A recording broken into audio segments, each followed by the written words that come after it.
So in the last episode of Movie Analysis Star Wars Sequels Edition, we talked about how they ruined our favorite characters. Now we're on to the plot. This is part 3 in a series that explains the flaws of the Star Wars sequels. Spoiler warnings for this episode, the entirety of Star Wars, and a quick Prison Break reference. So I need to get on about the original 6 movies.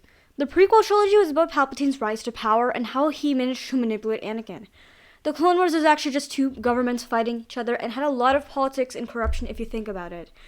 That also was very important for Anakin's character development as well. The original trilogy was the aftermath of Palpatine's empire when a group of rebels has to take them down. Notice how they're all different? Then we got the sequels, which have the Resistance, a wannabe rebellion, and the First Order, a wannabe empire. Can I please just say that maybe they could have thought of another story rather than have the same plot as the original trilogy? This alone is probably a sign that the series was a cash grab. We need to look into Snoke and Palpatine. Palpatine just somehow returning in The Rise of Skywalker just tells me that after The Last Jedi, J.J. Abrams just had to somehow improvise. I can't really blame him too much, since apparently Lucasfilm thought it would be a good idea to have different directors for this trilogy.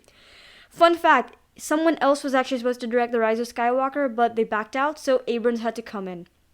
Before I continue, I'm not criticizing the directors right now. I mean, I'm calling out their mistakes.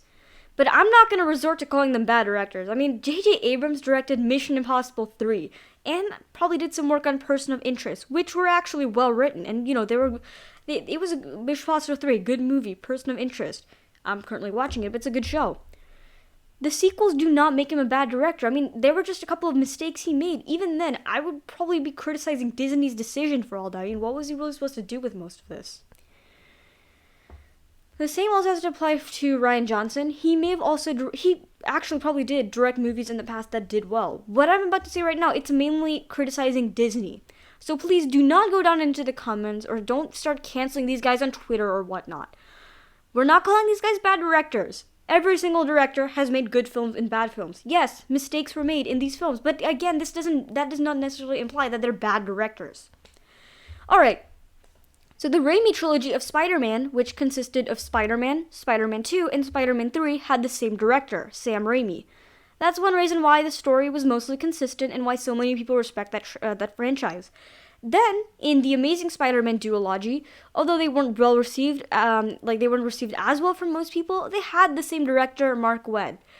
I would say that the storyline for the duology is mostly consistent, because similar to the Raimi trilogy, there are some similar mistakes that both franchises made. I'm mainly referencing Sony messing some things up, but personally, I love those 2 franchises. That's for another episode, though. Anyway, why the hell did I involve two Spider-Man reboots into this? Because we need to define a consistent storyline and point out the fact that they were directed by the same person. Abrams was a part of writing The Force Awakens and The Rise of Skywalker, and Johnson wrote The Last Jedi. People hated The Last Jedi, and honestly, I would have to consider it the worst Star Wars film. But then again, I mean, what was he really supposed to do if it was Disney's decision, though? Like, Disney's decision to actually make these movies. The Last Jedi, next week, it's going to be getting its own episode. Anyway, so in each episode, I've actually called out the sequels for being extremely contradictory to Star Wars. Well, guess what? They actually contradict themselves as well. In The Last Jedi, Kylo tells Rey that her parents were no one. Then in The Rise of Skywalker, her parents are revealed to be descendants of Palpatine. Again, different writers that they were having to improvise. Lucasfilm should have just had one person direct and write, or at least have that same person involved in the writing process, because, it's really good for making a story consistent, When I watched The Force Awakens and The Last Jedi, I honestly thought it would be centered on stopping the First Order, and that's it. I never expected Palpatine to come out of nowhere. He didn't even do anything important, by the way. If instead the First Order just got more dangerous in The Rise of Skywalker, it would work out better. They literally did not even need Palpatine. Just keep it more consistent on just stopping the First Order, and that's it. Even though we don't need a wannabe rebellion versus a wannabe empire, maybe they should have at least just kept the overall objective about disbanding the First Order at the very least, just so it's consistent. What if instead of the stupid OT remake that this trilogy fars, it was like 10 years after the Return of the Jedi, where we need like a new set of characters to stop crime and corruption in the New Republic. No separatists, no wannabe empire. Just a few government officials or vigilantes stopping a corrupt group of politicians in the Republic. Maybe even have the politicians on the verge of starting a civil war or something. I'm saying on the verge of one. We don't need to actually start one. They're like preventing it or something. I heard this is really similar to the company from Prison Break, but if we get rid of people breaking out of prison and just center it more on like the corruption and action, because if it's Star Wars, it needs action. It could actually work. Not to say that Prison Break didn't have any action, it had a lot of action in it, and it one of the best shows I've ever watched. But yeah, this whole thing though, I know I just made it up, okay, but like I think that it's better than the sequels we have. I don't know, just like leave a comment on like how that would sound.